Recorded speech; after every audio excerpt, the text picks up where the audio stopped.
Crack! The dry, explosive sound of flesh hitting flesh detonated in the middle of Port Royal's magnificent square. It was loud enough, sharp enough, to send the flock of seagulls wheeling overhead scattering in panic. Evelyn Carter didn't just fall. She was hurled onto the scorching hot stone pavement like a bag of refuse. Her reading glasses flew from her face, skidding across the ground before a heavy military-grade boot stomped down, grinding them into dust. Crunch! The sound of shattering glass was as sickening as the sound of breaking bone. Sheriff Marcus Vance towered over her, his massive frame blocking out the sun. He didn't stop at hitting her. He leaned down, gathered a mouthful of phlegm, and spat directly onto the trail of fresh blood trickling from her split lip. "What are you looking at, you filthy black hag?" Vance roared, his voice thick with the stench of whiskey and absolute, unadulterated contempt. He used the toe of his boot to kick her lightly in the ribs, a gesture reserved for a diseased animal. "You think those glasses and that book make you human? In Port Royal, I am the law.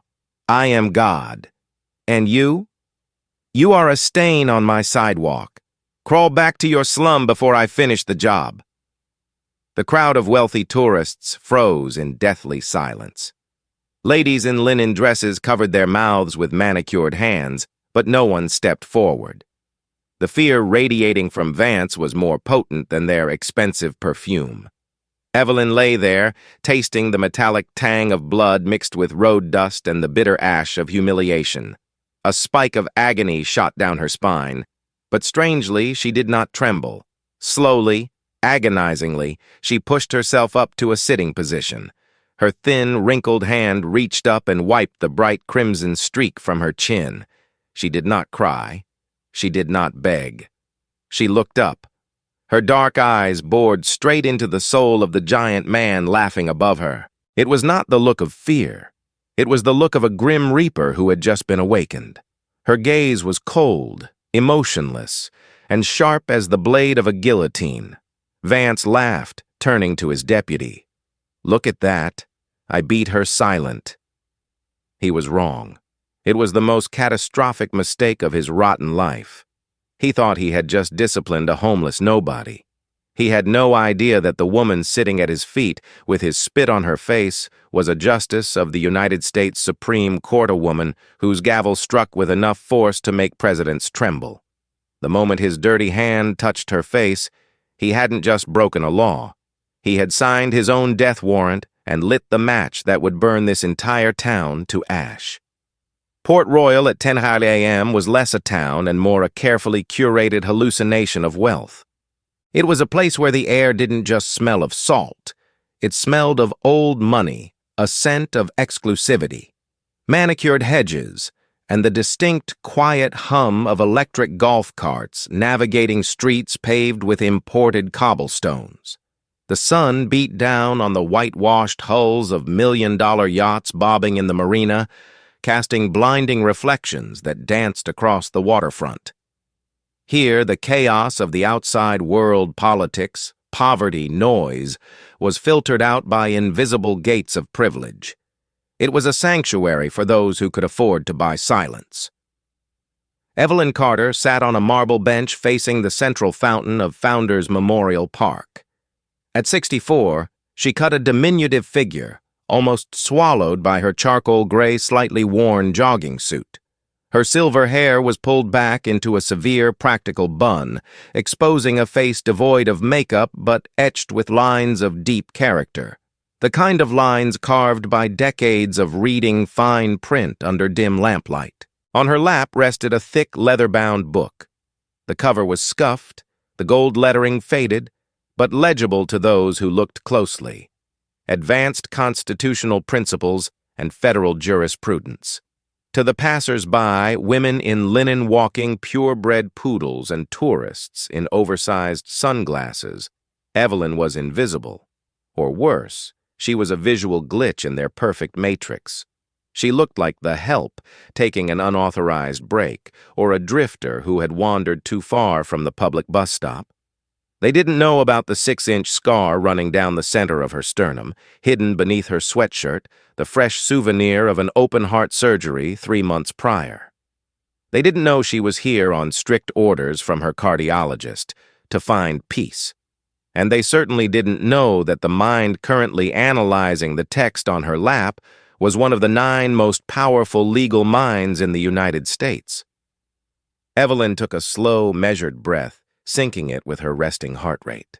She turned a page, the dry rustle of paper the only sound in her immediate vicinity. She was savoring the anonymity. For the first time in 40 years, she wasn't Justice Carter. She was just Evelyn. But in Port Royal, peace was a commodity, and Evelyn was about to learn that her currency was not accepted here. The tranquility wasn't broken by a noise, but by a displacement of air. The flock of pigeons pecking at crumbs near the fountain suddenly scattered in a panic. The low murmur of conversation from the nearby bistro died out. A black patrol SUV, lifted high on aggressive tires and gleaming with a predatory wax job, rolled slowly onto the pedestrian-only cobblestones of the park. It was a violation of local ordinance, but the gold lettering on the side sheriff made it clear that the driver was not subject to the rules he enforced. The driver's door opened. Sheriff Marcus Vance stepped out. He was a monolith of a man, standing nearly 6'6", with a shaved head that gleamed under the sun like a cannonball. His khaki uniform was tailored tight to accentuate the slabs of muscle beneath, and his utility belt was a heavy clutter of violence, a sidearm, a taser, pepper spray, and a heavy baton. Trailing him like a shadow was Sergeant Kane, a wiry, nervous man with eyes that darted around like a scavenger bird hoping for scraps. Vance adjusted his belt, the leather creaking loudly. He scanned the park with the proprietary air of a feudal lord inspecting his serfs. He hated things that were out of place. He hated disorder. And today, the thing that offended his sensibilities the most was Evelyn Carter, a black woman, sitting on the best bench in the park, reading a book. In Vance's narrow, bigoted worldview, the image was an affront. It was an error in the code. It challenged the hierarchy he had spent 20 years enforcing. "Look at that," Vance muttered to Caney, his voice a low rumble of gravel. He jerked his chin toward Evelyn. "Looks like some trash washed up on the beach. Let's go take out the garbage." He began to stride toward her. The heavy thud of his military-grade boots on the stone was rhythmic and intentional. Thud, thud, thud. It was the sound of approaching doom. Evelyn felt his presence before she saw him. It was an instinct honed by years of presiding over courtrooms filled with dangerous men. She didn't look up immediately. She calmly finished the paragraph she was reading, marked the page with a thin ribbon, and waited. Her body remained still, but her mind shifted gears. Alert status. Orange. Vance stopped directly in front of her. His massive shadow fell over her, blocking out the sun, plunging Evelyn into a sudden artificial eclipse. He didn't speak. He didn't greet her. Instead, he unclipped his baton.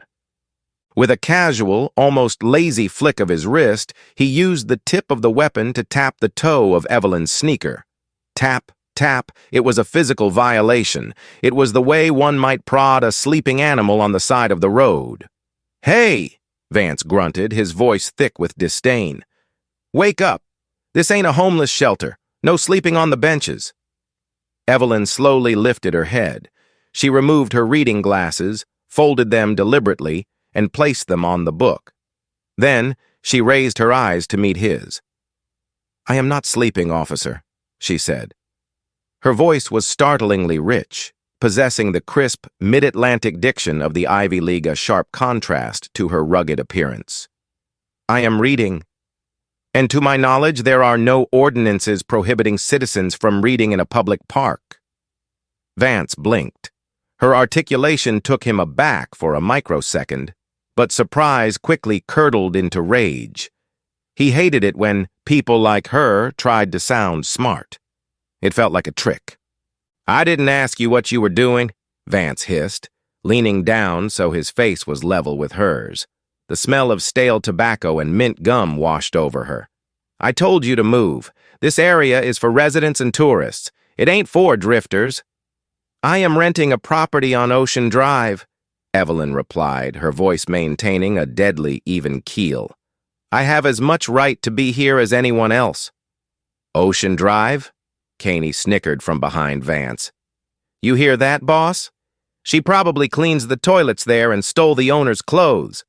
Vance smirked. He held out his hand, snapping his thick fingers demanding compliance. "Papers. Let me see some ID. Now." This was the pivot point. Evelyn knew the script. An ordinary citizen, terrified by the sheer mass and aggression of the sheriff, would scramble for their purse, fumble for their license, and apologize profusely. But Evelyn Carter was not an ordinary citizen. She was a guardian of the Constitution, and she would not allow herself to be the instrument of its violation. "Officer," Evelyn said, her tone cooling, sharpening into the edge of a scalpel. "Under the Fourth Amendment of the United States Constitution, you do not have the right to demand my identification unless you have a reasonable, articulable suspicion that I have committed a crime, am committing a crime, or am about to commit a crime. Sitting on a bench reading a book does not constitute reasonable suspicion." The air in the park seemed to freeze. The tourists nearby stopped eating their ice cream. No one in Port Royal spoke to Marcus Vance like that. It was the tone of a superior disciplining a subordinate. Vance's face went from flushed to a deep mottled purple. The veins in his neck bulged against his collar. He felt humiliated. To be lectured on the law by an elderly black woman in a sweatsuit in the middle of his town? It was intolerable. "You like quoting the law?" Vance growled, his voice dropping to a dangerous whisper. "Fine. Let me show you how the law works in Port Royal." He lunged forward and snatched the book from her lap. "Hey!"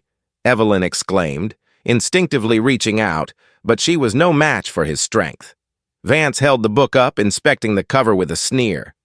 "Constitutional principles? You think this paper trash is going to protect you?"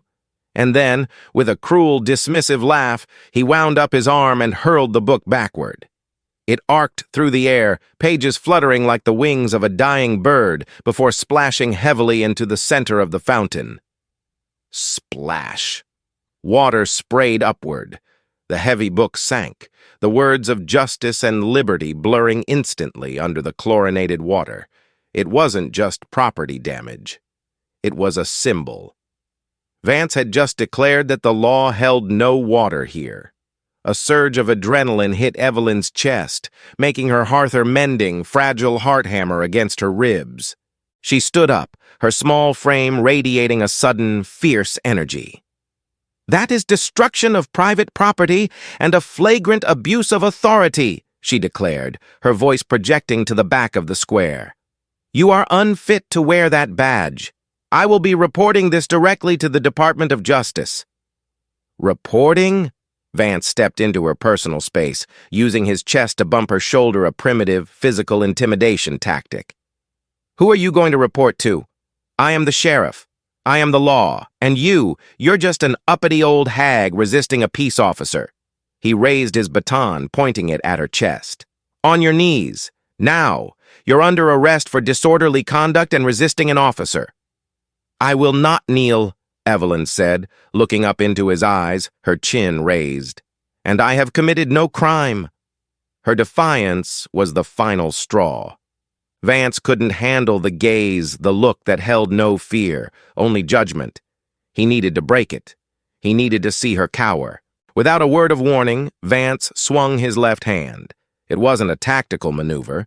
It wasn't a restraint technique. It was a backhand slap, brutal, hateful, and undisciplined. He put the full weight of his 250-pound frame behind it, striking a 64-year-old woman recovering from surgery. Crack! The sound of meat hitting meat echoed through the square, sickening and final. Evelyn's head snapped violently to the side. The force of the blow lifted her off her feet. She spun, losing her balance, and crashed hard onto the unforgiving cobblestones. A starburst of pain exploded in her skull. The taste of copper flooded her mouth. She lay there, stunned, her vision swimming in and out of focus. A high-pitched, ringing ee drowned out the ambient noise of the ocean. Around them, the world seemed to stop. A child began to scream. Adults covered their mouths in horror, but nobody moved. Nobody stepped forward. The fear Vance had cultivated in this town was a root system that went deep. Vance stood over her, breathing heavily, his hands stinging from the impact. He looked down at her, a twisted grin distorting his face. "There," he rasped. "That's my constitution. You understand it now?" Evelyn lay on the ground, feeling the heat of the stones against her cheek, the throbbing ache in her jaw. She knew her lip was split. She could taste the blood, but strangely, she didn't feel shame. She felt a cold, terrifying clarity. Evelyn placed her palms flat on the ground and pushed herself up. She waved away Caney, who made a half-hearted motion to grab her arm. She stood up under her own power, though her legs trembled slightly. She wiped the blood from her lip with the back of her hand, looking at the bright red smear on her skin. Exhibit A. In her mind, her judge brain had engaged, detaching completely from the physical pain. She began to catalog the incident with the speed and precision of a court stenographer. Count 1, assault and battery. Count 2, deprivation of rights under color of law, 18 U.S.C., paragraph 242. Count 3, destruction of property. Count 4, hate crime enhancement. Evidence: the book in the fountain, the blood on her face, the witnesses, however silent. The security camera she had spotted mounted on the lamppost to her left. She looked at Vance. Her eyes were no longer protesting. They were sentencing. She said nothing. Her silence was heavier than any threat she could have screamed. "Cuff her," Vance ordered Caney. His voice wavered slightly, not from fear, but from the adrenaline dump. He was unsettled by her reaction. Why wasn't she crying? Why wasn't she begging? Caney grabbed Evelyn's arms and wrenched them behind her back. The cold steel of the handcuffs clicked shut. Click, click. He tightened them until the metal bit into her wrists, pinching the delicate skin. Evelyn didn't make a sound. She stood straight, her spine a rod of steel, despite the dirt on her clothes and the blood on her chin.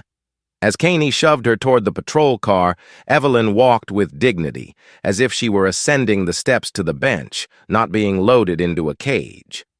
She glanced at the crowd. She saw their fear, their averted eyes. She didn't blame them. She would fight this war for them. Caney pushed her head down to force her into the cramped back seat of the cruiser. It smelled of industrial cleaner and old fear. The door slammed shut, sealing her in darkness.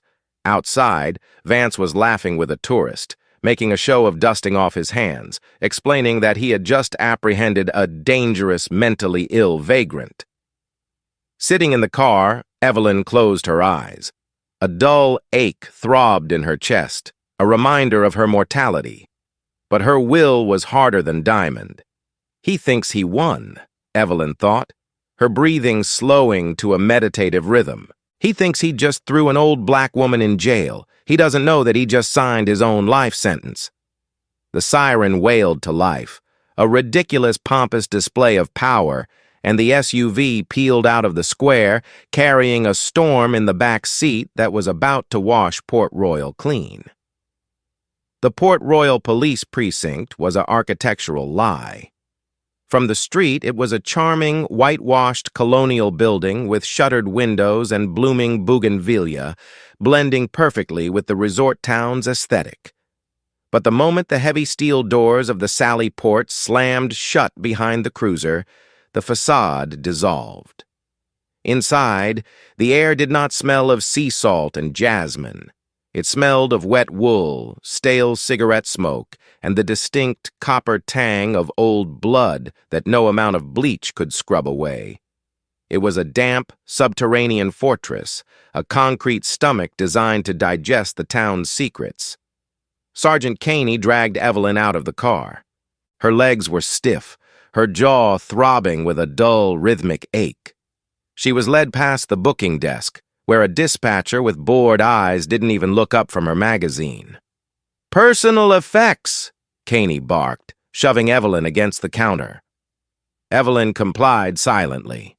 She removed her platinum watch, a gift from the president upon her appointment. She placed her silver bracelet on the tray. Then, Caney demanded her shoes. "Standard procedure," he sneered. "Can't have you hanging yourself with your laces?" Standing barefoot on the cold, sticky linoleum, Evelyn felt a new wave of vulnerability. They weren't just processing her, they were dismantling her identity. Without her shoes, without her height, without her voice, she was just a small, elderly woman in a dirty tracksuit. She was shoved down a narrow corridor lined with peeling paint. The holding cell was at the far end, a cage that seemed to sweat moisture from its cinder-block walls. Caney unlocked the door and threw her inside. She stumbled, catching herself against a metal bunk bolted to the wall. The cell was already occupied. In the corner sat a young woman, skeletal and shivering, her skin covered in scabs. A victim of the opioid crisis that the town's glossy brochures pretended didn't exist. The woman looked up at Evelyn with hollow, dead eyes, then turned away, curling into a ball. Evelyn sat on the edge of the bunk. The mattress was thin and smelled of urine. She looked around. There were no windows, no clock. Only the hum of a ventilation fan that sounded like a dying animal. This was Marcus Vance's kingdom. Above ground, he projected order. Down here, he cultivated chaos and despair. Evelyn closed her eyes, trying to regulate her breathing, trying to stop the walls from closing in. She realized then that this wasn't a jail. It was a black site. And for the first time in 40 years, the Constitution felt very, very far away. The cell door had a small, reinforced glass window. Through it, Evelyn could see into the squad room. It was an open-plan office cluttered with filing cabinets and desks from the 1980s. Vance and Caney sat at a desk directly opposite her cell. They had positioned themselves there on purpose, Evelyn realized. They wanted her to see this. They wanted her to witness the fabrication of her own demise. Vance had a bottle of whiskey on the desk, another violation of protocol, and was pouring a shot into a paper cup. He looked relaxed, the red rage from the park replaced by a smug, bureaucratic efficiency. "All right," Vance said, his voice carrying clearly through the vents. "Let's write this up. Time of incident, 10:15 a.m. Location, Founders Park." He picked up a pen, tapping it against his temple. Subject was, "How did she look to you, Caney?" Caney chuckled, leaning back in his chair. "Deranged, Sheriff. Definitely deranged. Screaming profanities, scaring the tourists." "Right," Vance wrote. Subject exhibited signs of acute mental instability and aggression. "And the smell? I definitely smelled alcohol." Evelyn watched, her blood turning to ice. She hadn't touched a drop of alcohol in years due to her heart condition. "Strong odor of intoxicants," Caney agreed, grinning. "Probably cheap gin. And she lunged at you, right? I saw it. She went for your weapon."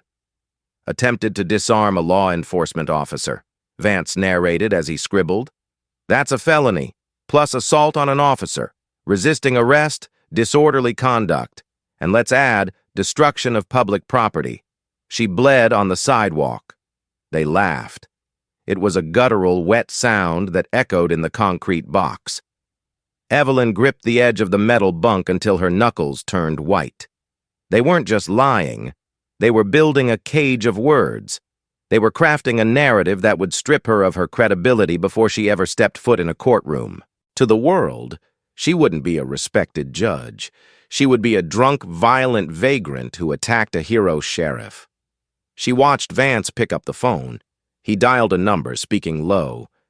"Yeah, Bill, it's done. Just another crazy from the city. I'm burying her in paper. She won't see sunlight for 72 hours. Yeah. Don't worry about the press. I'll leak the mugshot if she fights. He hung up and looked directly at the window of Evelyn's cell. He raised the paper cup in a mock toast. Evelyn didn't look away. She stared at the report in his hand. She memorized the pen he used. She memorized the time on the clock on the wall, 11:42 a.m. She memorized the bottle of whiskey on the desk. Document everything, her mind commanded. They are writing a lie. You must remember the truth. But as she watched them high-five over her destroyed life, a seed of doubt began to sprout. Who would believe her truth? In this room, the pen belonged to the villain. The lock tumbled with a heavy clank. The door swung open. Vance stepped into the cell. He had left his gun belt outside, a signal that he didn't feel threatened physically. He was here to inflict a different kind of damage. He closed the door behind him but didn't lock it. He leaned against the wall, crossing his massive arms. The small space suddenly felt suffocating. He loomed over her, blocking the harsh light from the hallway. "Comfortable?" he asked. His voice was soft now, stripped of the shouting. It was the smooth, oily voice of a salesman closing a deal. Evelyn remained seated. "I want my phone call, Sheriff, and I want a lawyer." Vance smiled, shaking his head slowly. "You still don't get it, do you? You think you're in America? You're not. You're in Port Royal." He took a step closer. "Let me tell you how this works. The district attorney, he's my cousin. The magistrate judge who sets bail. We play poker on Tuesdays. He owes me 50 grand. You think he's going to grant bail to a violent, assaulting transient just because she asks nicely?" "I am a federal judge," Evelyn said, her voice steady despite the dryness of her throat. "When they find out who I am—" "Who are you?" Vance interrupted, bending down to whisper in her face. "Right now you're nobody. You have no ID. Your prints aren't in the local system. And that book? It's at the bottom of the fountain." He straightened up, pacing the small length of the cell. "Here is what's going to happen. I can make those felony charges stick. I can make sure you go to the state penitentiary for 5 years. You'll die in there, old woman. Your heart won't take it." "Or?" Evelyn asked. She knew there was an end game. "Or," Vance said, "I can be generous. I can call in a favor with the county medical examiner. He can sign a paper saying you had a psychotic break. Dementia, maybe. We send you to the state psychiatric facility at Oak Haven. They lock you in a padded room, pump you full of Thorazine until you drool on yourself. You disappear. No trial, no press, just a sad, crazy old lady who lost her mind." The threat hung in the air, heavier than the dampness. Oak Haven. It was a death sentence for the mind. He was threatening to strip her not just of her freedom, but of her sanity. He was threatening to erase her intellect, the very core of who she was. "All you have to do," Vance said, leaning against the doorframe, "is sign a confession. Plead guilty to disorderly conduct, pay the fine, and get out of my town. Tonight." He looked at her with eyes devoid of humanity. "It's a simple choice. Freedom and exile, or the madhouse. What's it going to be?" Evelyn looked at him. She saw the absolute confidence of a man who had never lost. He truly believed he was untouchable. "I will not sign," she whispered. Vance's face hardened. He sighed as if disappointed by a stubborn child. "Have it your way," he said. "Enjoy the company." He gestured to the addict in the corner. "She screamed for 3 days before she broke. You'll break too." He walked out, slamming the door. The sound vibrated in Evelyn's chest, rattling her fragile heart. 2 hours later, the slot in the door opened. Caney's face appeared. "Sheriff's feeling generous," he spat. "1 phone call, make it quick. 2 minutes. He passed a cordless phone through the slot. It was old, the buttons worn down. Evelyn took it with trembling hands. This was her lifeline. She didn't call her son. He was in Europe. She didn't call her clerks in Washington. They were too far away. She dialed a number she knew by heart.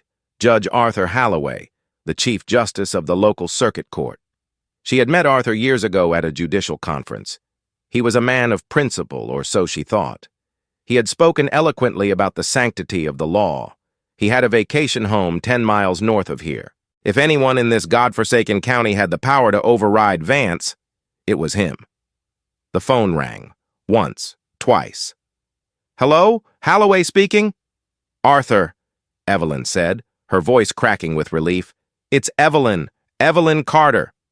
"Evelyn?" Holloway sounded confused. "My God, it's been years. Where are you? Why are you calling me?" "Arthur, listen to me carefully. I am in the Port Royal jail. Sheriff Vance has detained me. He assaulted me. He's fabricating charges. I need you to issue a writ of habeas corpus. I need you to get me out." There was a silence on the line. A long, heavy pause. You crossed Marcus Vance?" Holloway's voice had changed. The warmth was gone, replaced by a sudden, sharp fear. "He attacked me, Arthur. He threw my Constitution into a fountain. He's threatening to commit me." "Evelyn," Holloway whispered, "you don't understand. Marcus, he has files. He has. Things on everyone, even me." "Arthur, I am a Supreme Court justice," Evelyn pleaded, clutching the phone. "I am asking you to do your duty." I can't," Holloway stammered. "If I intervene, he'll ruin me. He'll release the photos. I can't do it, Evelyn. I'm sorry. You have to handle this yourself. Arthur, please, don't call this number again." The line went dead. Evelyn lowered the phone slowly. She stared at the small screen as it faded to black. The betrayal hit her harder than the slap. Holloway wasn't just a colleague. He was the last vestige of her belief that the system here still functioned. She realized then the true extent of the rot. It wasn't just the police. It was the judges. It was the prosecutors.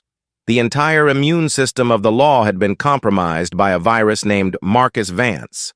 Suddenly, the lock on the door clicked. Vance stood there, holding his own cell phone. He was grinning. "That was Arthur," Vance said, his voice dripping with amusement. "He just called me. Wanted to let me know a crazy woman was harassing him claiming to be a judge." Vance laughed. "He sold you out, Evelyn. He knows who feeds him." He snatched the phone from her hand.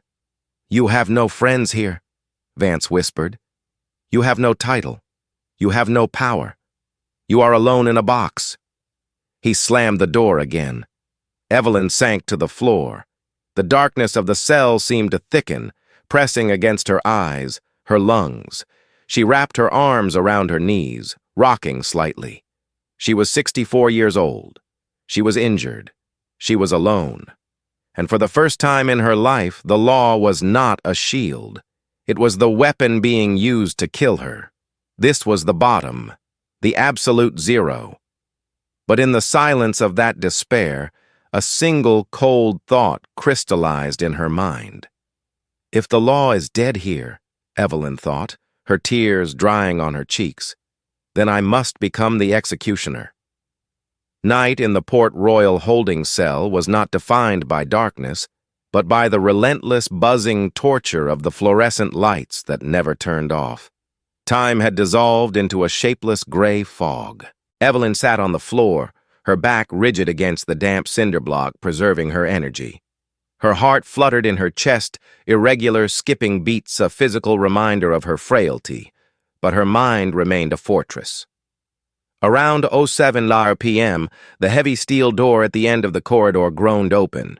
The aggressive, heavy-footed stride of Sergeant Caney was absent.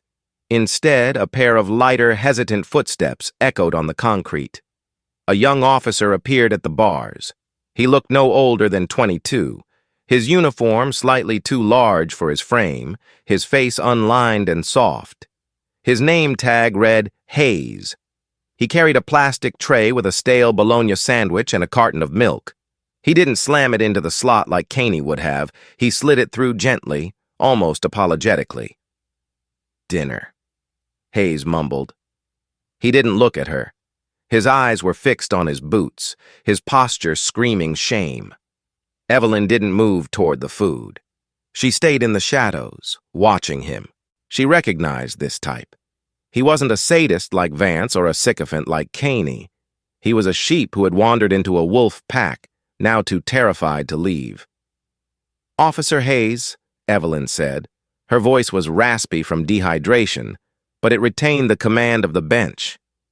Hayes flinched as if she had struck him. He looked up, his eyes widening. He saw the bruising on her jaw, the dried blood on her lip, the dignity she wore like a robe despite her filth. I can't talk to you, ma'am," he whispered, glancing nervously toward the squad room door. "Sheriff's orders." "I am not asking you to talk," Evelyn said, holding his gaze. "I am asking you to look at me." Hayes tried to look away, but he couldn't. "Do you know the law enforcement oath of honor, Officer Hayes?" she asked softly. "Yes, ma'am." "Recite the first line for me." Hayes swallowed hard, his Adam's apple bobbing. "On my honor, I will never betray my badge, my integrity, my character, or the public trust." "The public trust," Evelyn repeated, letting the words hang in the stagnant air. "You are holding a Supreme Court justice in a cage without charges. You are witnessing your superior fabricate felonies. You are watching an elderly woman being denied medical attention." She leaned forward, coming into the light. "Is this why you put on the uniform, David?" She used his first name, a psychological tactic to break through the professional barrier. "To guard the secrets of a criminal? Or did you want to protect people?" Hayes gripped the bars, his knuckles turning white. He looked like he was about to be sick. The cognitive dissonance was tearing him apart. I have a family," he stammered, his voice cracking. "Vance, you don't know what he does to people who cross him. He'll ruin me." "He is already ruining you," Evelyn said, her voice dropping to a compassionate whisper. "He is making you an accessory to a federal crime. When the Department of Justice comes, and they will come, Vance will not protect you. He will sacrifice you to save himself." Hayes looked at her, tears of frustration welling in his eyes. He checked the hallway again. "He's crazy," Hayes whispered, the words rushing out. "Tonight he told Caney to prep the cleanup kit." "They aren't planning to release you, ma'am. They're waiting until the town goes to sleep." The information hit Evelyn like a physical blow. Cleanup kit. It was a euphemism for body disposal. "David," Evelyn said, her voice turning steely, "I need you to be brave. Not for me. For your soul. Can you do that?" Hayes nodded jerkily, terrified, but awake. "What do I do?" "Nothing yet," Evelyn commanded. "Go back to your post. Act normal. But when the time comes, do not look away." Hayes nodded again and hurried away, leaving Evelyn alone with the terrifying knowledge that her execution had been scheduled. The clock in the squad room read 09:45 p.m. Evelyn knew she had to act. Hayes's intelligence confirmed that Vance intended to kill her. If she waited, she would simply disappear.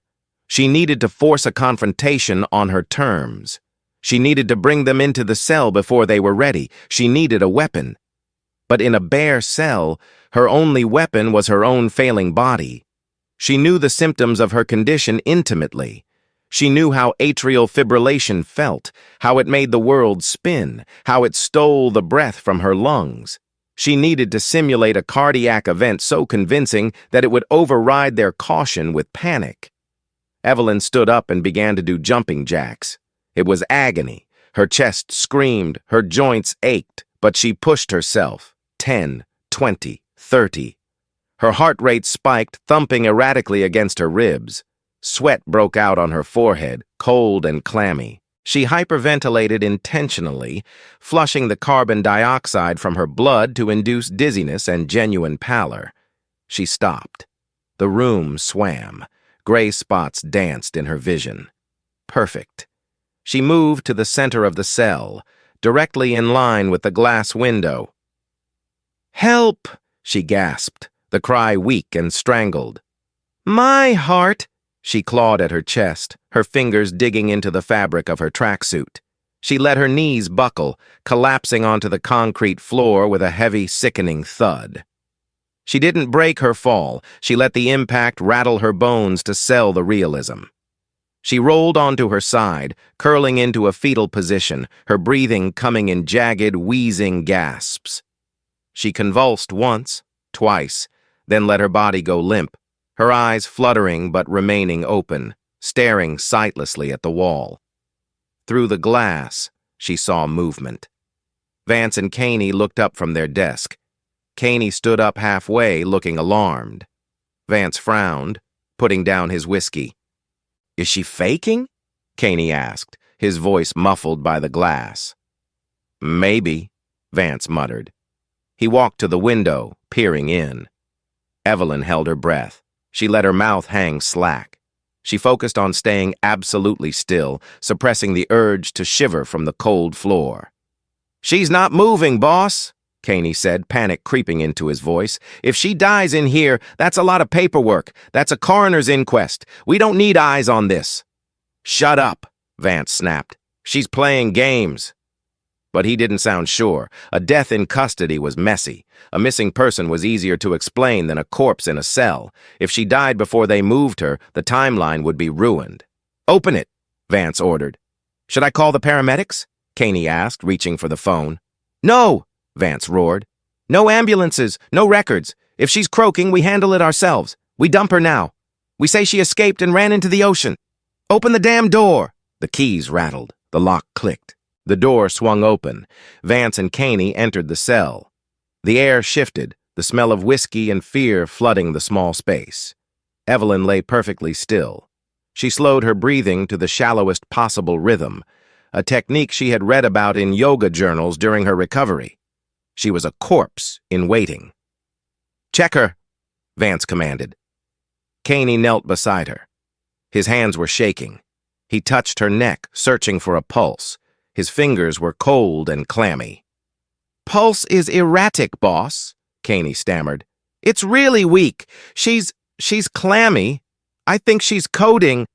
"Damn it," Vance hissed. He stepped closer, looming over her. "Wake up, you old witch! Don't you die on me yet!" He kicked her leg, hard. It took every ounce of Evelyn's willpower not to flinch. She let her leg absorb the blow like dead meat. "She's out cold," Caney said, standing up, wiping his hands on his pants as if death were contagious. "What do we do?" "The plan was for midnight. The boat isn't ready." "We move the timetable up," Vance decided, his voice cold and pragmatic. "Get the tarp from the truck. We wrap her up. We take her to the marsh. We finish it there." They were inches from her. They thought she was a vegetable. They had lowered their guard completely. Vance squatted down next to Evelyn's head. He grabbed her jaw, squeezing her cheeks, forcing her mouth open to check her airway or perhaps just to inflict pain. "Useless," he muttered, "just like the rest of them." As he leaned over her, his uniform shirt gaped open slightly. In his left breast pocket, clipped securely, was a silver object. It wasn't a pen. It was a high-end digital voice recorder, a dictaphone. Evelyn had noticed it earlier through the window. Vance was a narcissist. He liked to dictate his reports, to hear the sound of his own voice framing the narrative. He recorded everything to ensure his lies were consistent. Target acquired. Vance was close. His face was inches from hers. He was looking at her eyes, checking for pupil response. Evelyn's right hand was tucked under her body, hidden by the fold of her sweatshirt. She waited for the moment of distraction. "Caney, go check the back door," Vance barked, turning his head away from Evelyn for a split second to look at his deputy. "Make sure the alley is clear." Now. With the speed of a striking cobra, Evelyn's hand shot out from under her body. It was a movement of pure, fluid precision, the result of a lifetime of observing details that others missed. Her fingers brushed the fabric of his shirt. She pinched the clip of the recorder. She slid it upward. It was a matter of millimeters, a matter of milliseconds. The recorder slid free. In one smooth motion, she retracted her hand, tucking the silver device deep into the waistband of her sweatpants, beneath her shirt, pressing it against her skin. Vance turned back to her. He hadn't felt a thing. His ego blinded him. He couldn't conceive that the dying woman on the floor was capable of such dexterity. "Still out," Vance grunted, standing up. Evelyn lay there, her heart hammering against the stolen metal device. Her thumb found the small raised switch on the side. "I see." She pushed it. A tiny vibration buzzed against her ribs. The court was now in session. Caney returned from the hallway.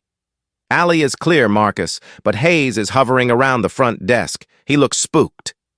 "Ignore him," Vance said, pacing the small cell, his boots clicking near Evelyn's head. "He's weak. Once this is done, we'll pin a drug charge on him and kick him off the force." "We need to move her," Caney urged. "She's breathing shallow. If she dies here, the cleanup is harder. Remember the mess with the reporter?" Evelyn lay frozen. The recorder was humming against her skin. "Keep talking," she urged silently. "Give me the grave." "Sarah Jenkins," Vance corrected, his voice devoid of remorse. "That wasn't a mess. That was necessary. She was asking about the Cayman accounts." "Yeah, but the car," Caney argued, his voice high and thready. "We had to push that car into the swamp 3 times before it sank. And the body, it floated up a week later. We got lucky the gators got to it before the coroner." "We aren't using a car this time," Vance said. He stopped pacing and looked down at Evelyn's prone form. "We're taking her to the old cannery, the foundation pit." "The boneyard?" Caney whispered. "Marcus, that place is full. We put the 2 dealers there last month." "It's deep enough," Vance insisted. "It's filled with quicklime and concrete runoff. We dump her in the north corner, pour a fresh layer of cement over it. She becomes part of the foundation. No body, no crime. She's just a crazy tourist who wandered off and drowned in the ocean. Tragedy." "Are you sure?" Caney asked. She talked like she was somebody. She knew the statutes." "She read a book, Caney," Vance scoffed. "That doesn't make her somebody. Look at her." He kicked Evelyn's foot again. "She's trash. Nobody is looking for her. Nobody cares about a dead black woman in a tracksuit." "What about the book?" Caney asked. "The one you threw in the fountain." "I burned it," Vance said. "Ashes, just like her ID, just like her clothes. By tomorrow morning, Evelyn Carter never existed." Evelyn listened, her mind recording every syllable alongside the device. The old cannery, north corner, quicklime, Sarah Jenkins, the Cayman accounts. They weren't just confessing to her murder, they were confessing to a serial enterprise. They were outlining the geography of their graveyard. "She's twitching," Caney said suddenly, pointing at Evelyn. It was involuntary. The mention of the quicklime had caused a spasm in her leg. Vance knelt down again. He placed his hand over her nose and mouth. His palm was rough, smelling of gunpowder and whiskey. "Let's speed it up," Vance whispered. "Suffocation leaves less marks than a bullet." He pressed down. Evelyn's lungs burned. Her vision went black at the edges. This was it. The moment of truth. She could fight back now, reveal she was conscious, and try to overpower 2 armed men. Or she could hold on for 10 more seconds, let them believe she was dead, and wait for the transport. If she fought, she died. If she played dead, she had a chance to escape during the move. She went limp. She stopped fighting for air. She let her body sink into the floor. "Is she gone?" Caney asked. Vance held his hand there for a count of 10. Then 20. "Heart stopped," Vance lied. Or perhaps he simply couldn't feel it through his own adrenaline. He stood up. "She's gone. Go get the tarp. Pull the truck around to the back. We leave in 5 minutes." "What about Hayes?" "If he asks, tell him we transferred her to the county hospital," Vance said. "If he pushes, shoot him." Caney ran out of the cell. Ran. Vance stood over Evelyn for one last moment. He spat on the floor next to her head. "Justice served," he mocked. He turned and walked out, leaving the cell door wide open. Evelyn opened her eyes. The room was spinning, her lungs gasping for the oxygen she had denied them. She reached down and clicked the recorder off. She had the tape. She had the location of the bodies. She had the threat against an officer. She pushed herself up to a sitting position. Her body was screaming, but her mind was cold ice. 5 minutes. She wasn't going to the cannery. She was going to war. The squad room was empty, save for the hum of the vending machine and the drumming of rain against the reinforced windows. Outside, the tropical depression that had been threatening the coast all day finally made landfall. The wind howled like a banshee, rattling the shutters of the precinct. In the rear loading dock, the heavy roll-up door rattled open. Sheriff Vance's voice drifted in, distorted by the wind. "Back the truck up to the ramp, Caney. I don't want to carry her far. The tarp is in the bed." "Got it, Marcus." In the front office, Officer David Hayes sat at the dispatch desk, his hands trembling over the keyboard. He looked at the monitors. The feed from the holding cell showed the unmoving form of the woman on the floor. He looked at the clock. 10:05 p.m. He knew what was happening. He knew what the tarp meant. He knew that in 5 minutes he would no longer be just a cowardly cop. He would be an accessory to murder. Hayes closed his eyes. He saw the woman's face, the blood on her lip, the fire in her eyes when she asked him about his oath. To protect the public trust. He stood up. The chair scraped against the floor, a sound that seemed deafening in the quiet room. He didn't look toward the loading dock. He walked straight to the cell block. He moved fast, his heart hammering against his ribs like a trapped bird. He reached the cell door. His keys jingled. He fumbled, dropping them once, cursing silently, before finding the right one. He unlocked the door and swung it open. "Ma'am," he whispered, rushing to her side. "Ma'am, you have to get up, now!" Evelyn opened her eyes instantly. There was no grogginess, no confusion. She sat up, wincing as her joints protested. "Is it time?" she asked. "They're bringing the truck," Hayes said, his voice thick with panic. "We have maybe 2 minutes. Can you walk?" "I can run," Evelyn said, gripping his arm to pull herself up. Hayes led her out of the cell. He didn't take her to the front door. That was too exposed. He led her toward the maintenance corridor that ran parallel to the evidence locker. It was a narrow, dusty passage used by the janitorial staff. "The back exit leads to the alley behind the generator," Hayes whispered. "But the storm, it's bad out there." "The storm is our friend, David," Evelyn said. "It covers the tracks." They reached the heavy fire door. Hayes pushed the panic bar. The door opened, and the violence of the night rushed in to meet them. Rain lashed at them horizontally, stinging like buckshot. The wind was a physical force, pushing them back.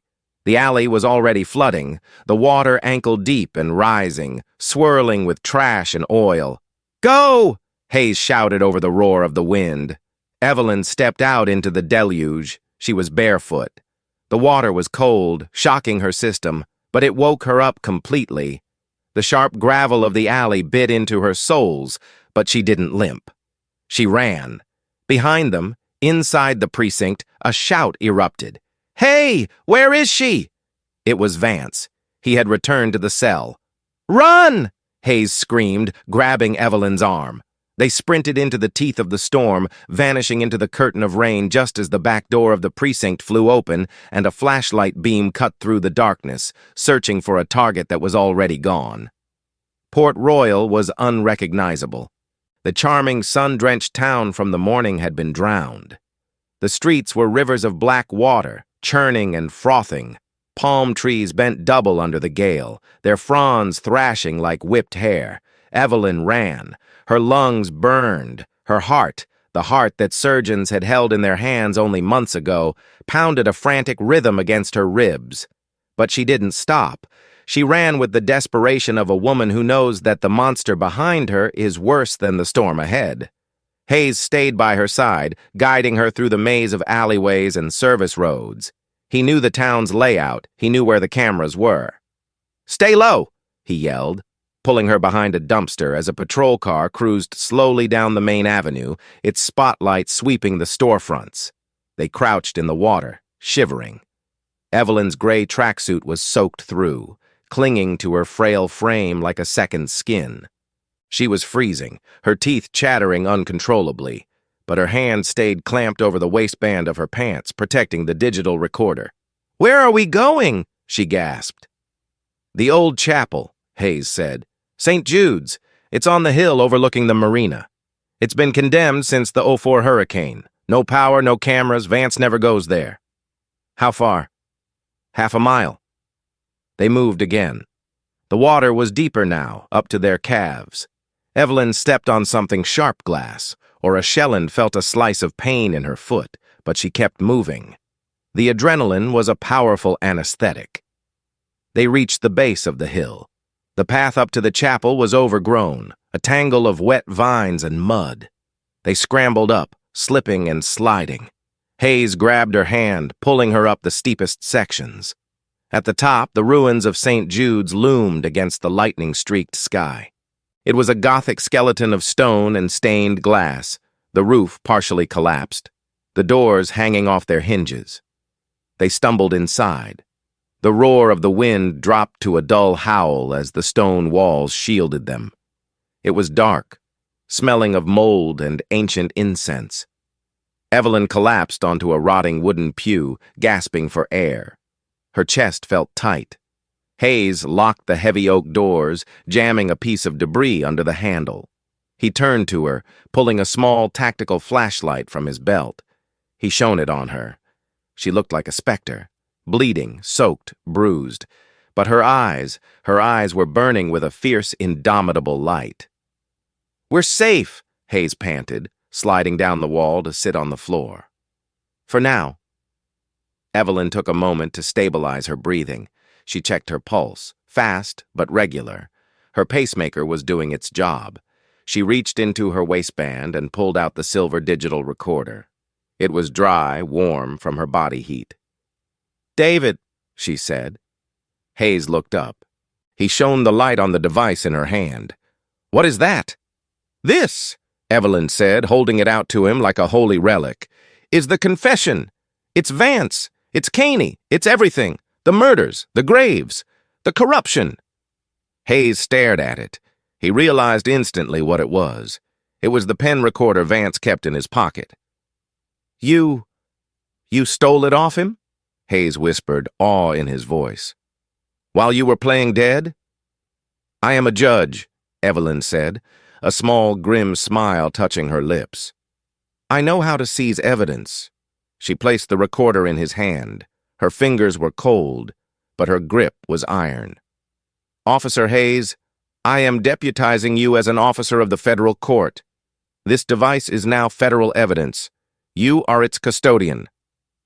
Hayes looked at the small silver stick. It felt heavy, heavier than his gun. "If they catch us," he started. "If they catch us, they will kill me," Evelyn said calmly. "But you might have a chance to run. If that happens, you do not stop for me. You take this.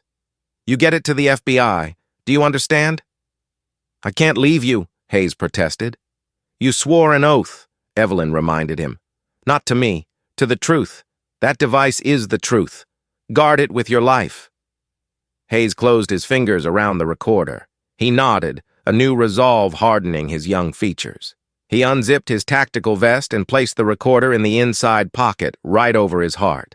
"I won't let you down, Judge." "I know," Evelyn said. "Now we need to make a call. Do you have a phone?"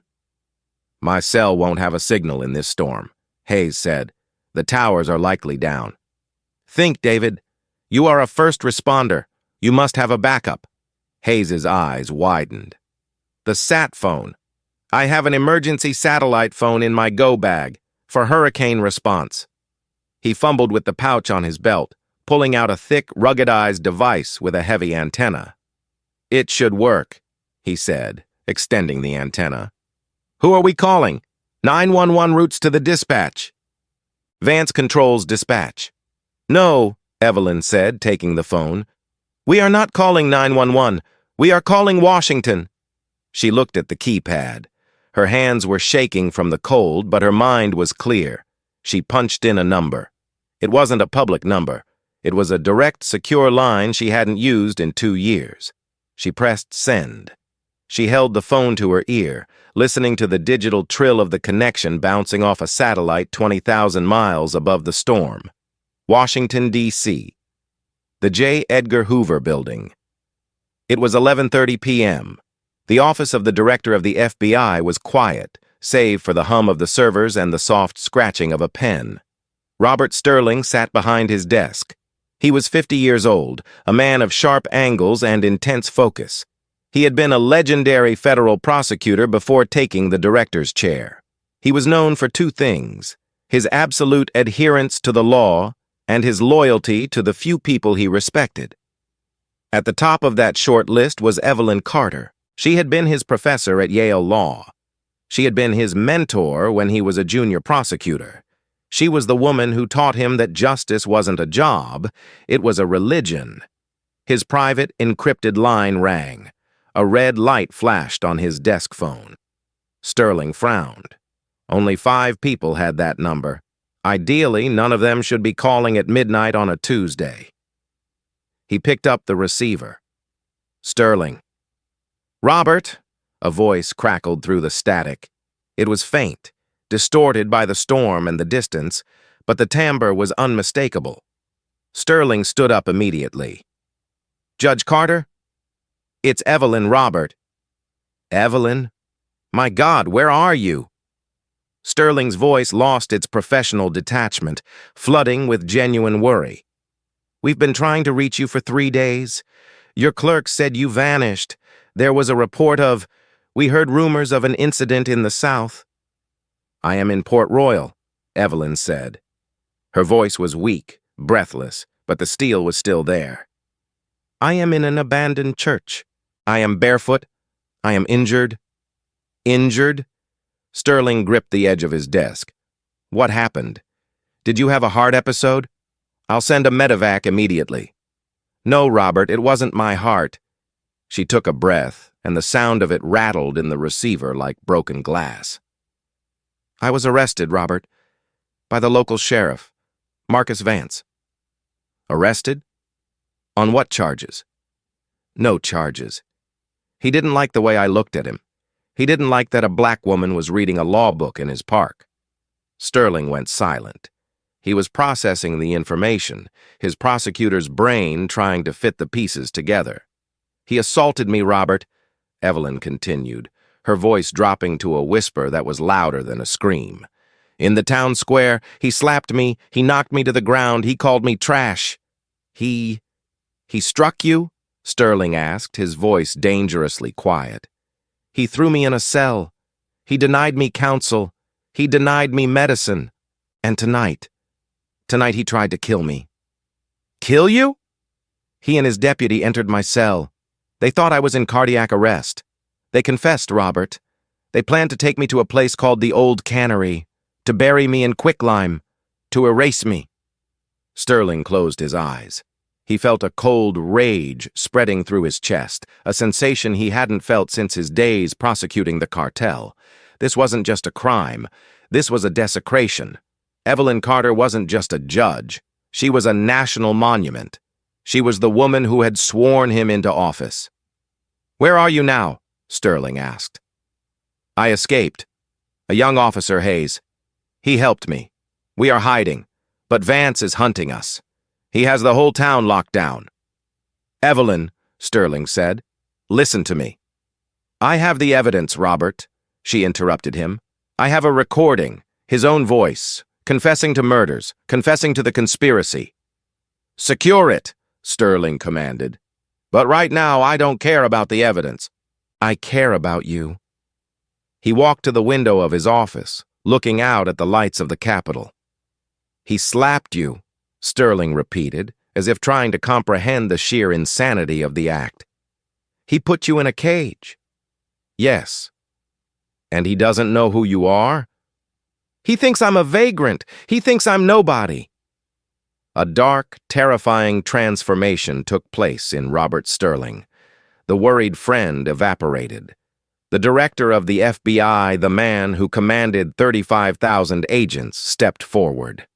"Teacher," Sterling said, using the old honorific he hadn't used in 20 years.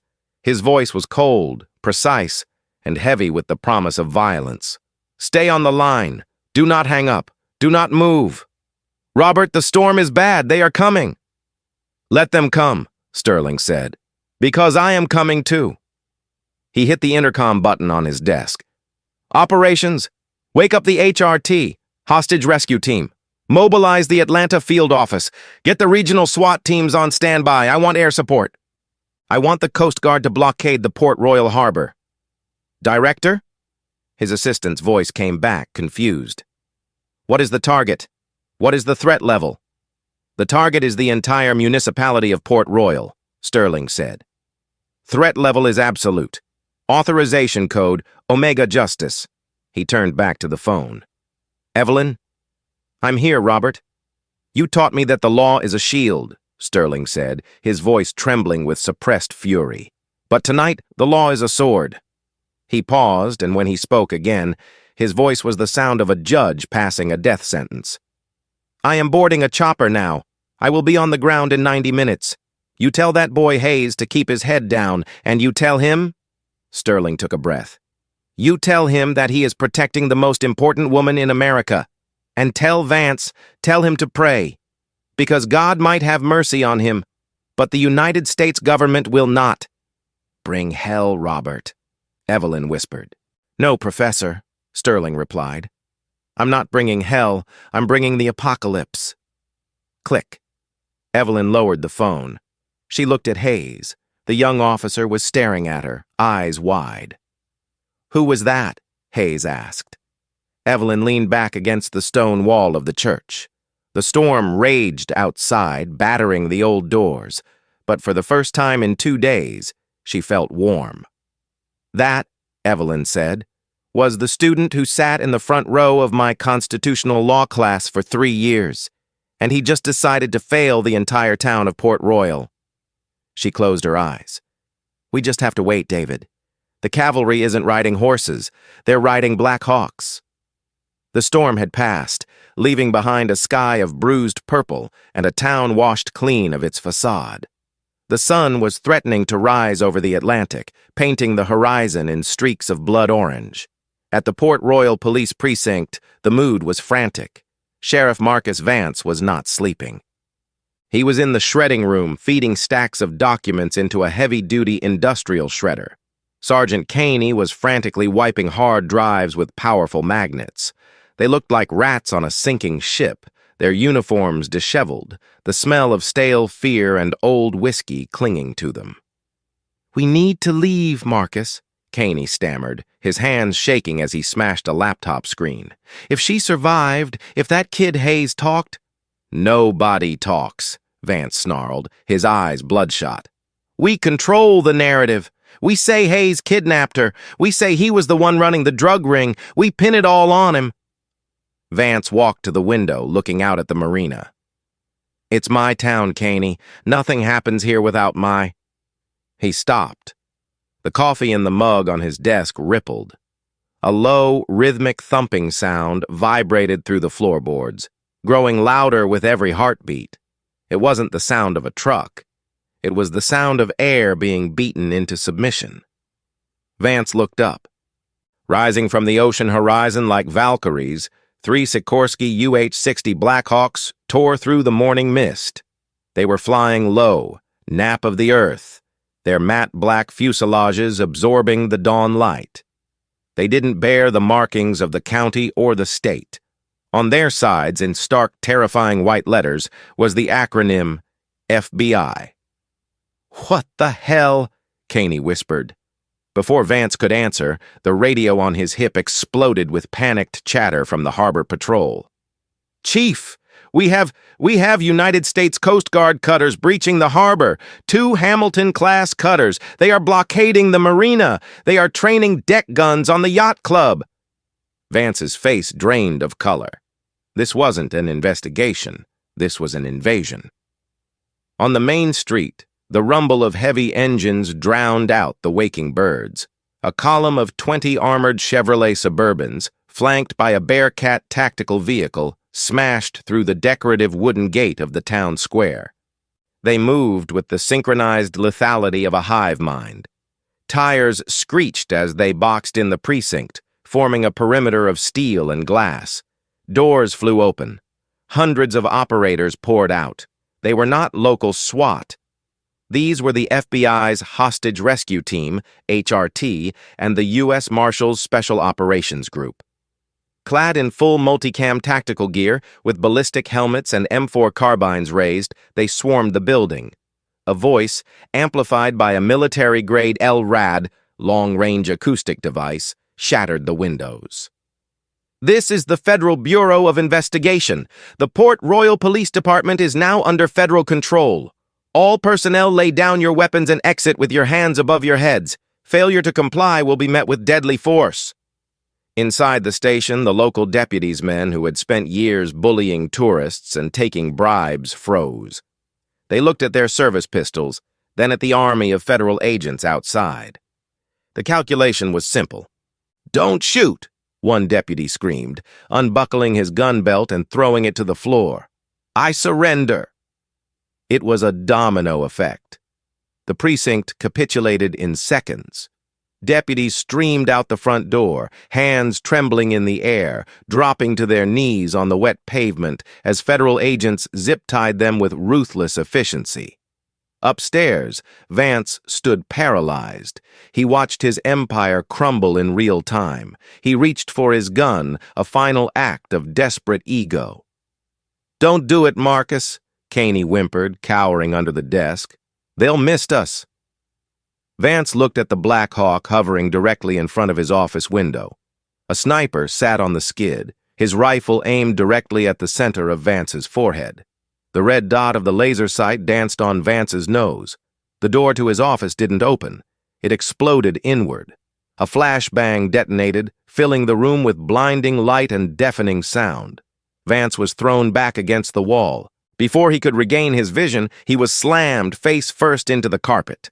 A heavy boot pressed onto his neck, cutting off his air. "Secure! Target secure!" Vance gasped, choking on dust and carpet fibers. He was hauled to his feet, disarmed, and shoved against the wall. He blinked, trying to clear his vision. The room was filled with federal agents. But then, the sea of tactical gear parted. A man in a sharp charcoal suit walked in. He moved with the kinetic energy of a coiled whip. It was Robert Sterling. And walking beside him, flanked by 2 female agents who supported her, was Evelyn Carter. She looked frail. Her face was bruised, her lips swollen, her feet bandaged. But someone had draped a spare, heavy black robe over her shoulders. A judge's robe Sterling had brought from Washington. It hung on her like armor.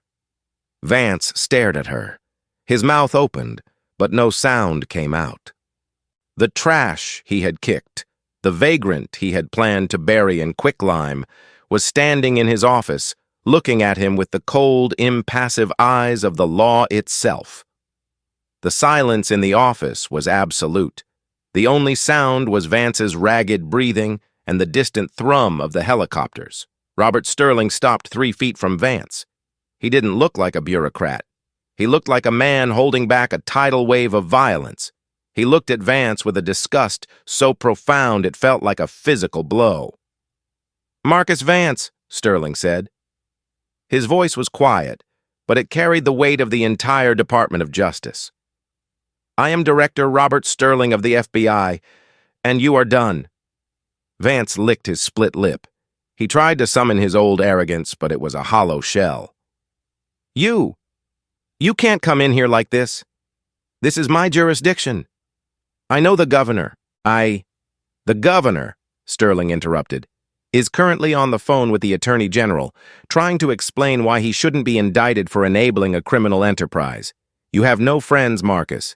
You have no jurisdiction. You are nothing." Sterling stepped aside, revealing Evelyn fully. "Do you know who this is?" Sterling asked. Vance looked at Evelyn. He saw the fire in her eyes, undimmed by the beating he had given her. The realization hit him like a falling building. The way she spoke. The way she knew the statutes. The book. She's nobody, Vance whispered, clinging to his delusion. She's just some old woman. This old woman, Sterling roared, his composure finally cracking, is Justice Evelyn Carter of the United States Supreme Court. The words reverberated off the walls. Vance's knees buckled. He slumped against the agents holding him. Supreme Court. He hadn't just assaulted a judge. He had assaulted one of the 9 pillars of American democracy. You threw her Constitution in a fountain, Sterling hissed, stepping into Vance's personal space. You slapped her. You put her in a cage. Sterling grabbed Vance's right hand, the hand that had struck Evelyn. He held it up, twisting the wrist until Vance grunted in pain. Is this the hand? Sterling asked, staring at the appendage as if it were a diseased thing. Is this the hand you used to strike a justice of the United States? I didn't know, Vance stammered, tears of terror leaking from his eyes. I thought she was resisting. She provoked me. She provoked you by reading? Evelyn spoke for the first time. Her voice was raspy, but it cut through the room like a gavel strike. She stepped forward, the black robe billowing around her. She looked at Vance not with anger, but with a terrifying pity. You told me that in Port Royal you were the law, Evelyn said. You were wrong, Mr. Vance. You were never the law. You were just a bully with a badge. And the law does not bow to bullies. She looked at Sterling. Show him, Robert. Sterling nodded to an agent, who produced a clear evidence bag. Inside was the digital voice recorder Evelyn had stolen from Vance's pocket. Vance stared at it, his face going pale white. We listened to it on the flight down, Sterling said. Every word. The old cannery. The quicklime. Sarah Jenkins. The conspiracy to murder a federal judge. Sterling leaned in close, his nose inches from Vance's. I want you to take a good look at that hand, Marcus, Sterling whispered, because it is the last time you will ever use it as a free man. I am going to put handcuffs on you that will never come off. I am going to bury you under the federal penitentiary. You wanted to erase her? I am going to erase you. Sterling released Vance's hand with a shove. Get him out of my sight. The agents hauled Vance away. He was sobbing now, a broken, pathetic sound. As he was dragged out of his office, past the rows of his arrested deputies, past the shattered glass of his kingdom, he looked back one last time. He saw Evelyn Carter standing by the window, bathed in the morning light, watching him go. She didn't smile. She didn't gloat. She simply stood there, the embodiment of the endurance he had failed to break. The fall of Port Royal was swift and absolute. Under the crushing weight of the RICO Act, racketeer-influenced and corrupt organizations, the entire leadership structure of the town collapsed. The federal investigation didn't just skin the surface, it gutted the beast. They found the bodies at the old cannery. They found the offshore accounts. They found the emails linking the local circuit judge, Arthur Halloway, to the cover-up. Halloway was arrested in his chambers, weeping as he was let out in cuffs, his career and legacy destroyed by his cowardice.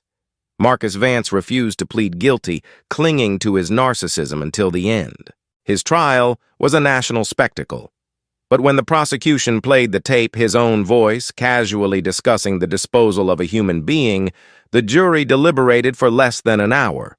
He was sentenced to 4 consecutive life terms without the possibility of parole, plus an additional 30 years for the assault on a Supreme Court justice. He was sent to ADX Florence, the federal supermax prison, to spend the rest of his life in a concrete box 23 hours a day. He had used cages to terrorize others. Now a cage would be his entire world. Sergeant Kane turned state's evidence, trading his testimony for a reduced sentence of 25 years. He would die an old man in prison, branded a rat. But amidst the destruction, there was restoration. Officer David Hayes sat in a sterile interview room at the FBI field office. He was nervous, expecting to be charged as an accessory. The door opened. Evelyn Carter walked in, leaning on a cane but looking stronger than she had in weeks. Beside her was Director Sterling. Hayes stood up, his chair scraping loudly. "Your Honor." "Sit down, David," Evelyn said gently. She placed a file on the table. "You saved my life," she said. "You were the only one who remembered your oath." I almost didn't," Hayes whispered, looking at his hands. "I was scared." "Courage is not the absence of fear," Evelyn said. "It is acting in spite of it. You ran into the storm for me." Sterling stepped forward. "Justice Carter has told me everything. We know you were trapped in a corrupt system, but when it mattered, you broke the chain." Sterling slid a piece of paper across the table. It wasn't an indictment. It was an acceptance letter. Federal Bureau of Investigation, Quantico Academy. "We need agents who know the difference between loyalty and integrity," Sterling said. "You start next month, on my personal recommendation." Hayes looked at the paper, tears filling his eyes. He looked at Evelyn. "Thank you," he choked out. "Do not thank me," Evelyn said. "Just promise me one thing. When you wear that badge, never forget what it felt like to be powerless." 6 months later. The sun shone brightly on Founders Memorial Park. The air smelled of salt and jasmine. The fountain, now cleaned and repaired, bubbled cheerfully. Evelyn Carter sat on the marble bench. She wasn't wearing a tracksuit this time. She wore a simple, elegant linen suit. She wasn't hiding. A group of tourists walked by. One of them, a young law student, stopped and whispered to her friend. They looked at Evelyn with awe. They knew who she was now. The whole world knew. Evelyn wasn't reading a book. Her hands were empty, resting on her lap. She was looking out at the marina, watching the white sails of the boats catch the wind. She touched the faint, thin white scar on her lip. It was the only physical remnant of the slap. She took a deep breath. Her heart beat steady and strong. The town was quiet, but it was a different kind of quiet now. It wasn't the silence of fear. It was the silence of peace. The monster was gone. The shadows had been chased away by the light of the truth. Evelyn closed her eyes and smiled, tilting her face to the sun. She had come here to find peace, and in the end, she had to fight a war to get it. But as the sea breeze touched her face, she knew it was worth it. She was free.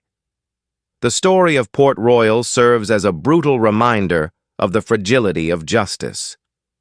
Marcus Vance believed that power was physical, that it resided in his fists, his gun, and the fear he could instill in others. He believed that the law was a tool for the strong to oppress the weak. But Evelyn Carter proved that true power is invisible. It is not found in the loudness of a shout, but in the quiet resolve of the human spirit. Power lies in the intellect, in the unwavering adherence to principle, and in the courage to stand alone when the world turns against you. The slap that echoed through the square did not break Evelyn. It woke the world. It proved that while you can bruise the body and you can burn the books, you cannot destroy the truth. And for those who dare to stand up and protect it, whether a Supreme Court justice or a frightened young officer, victory is not just possible. It is inevitable.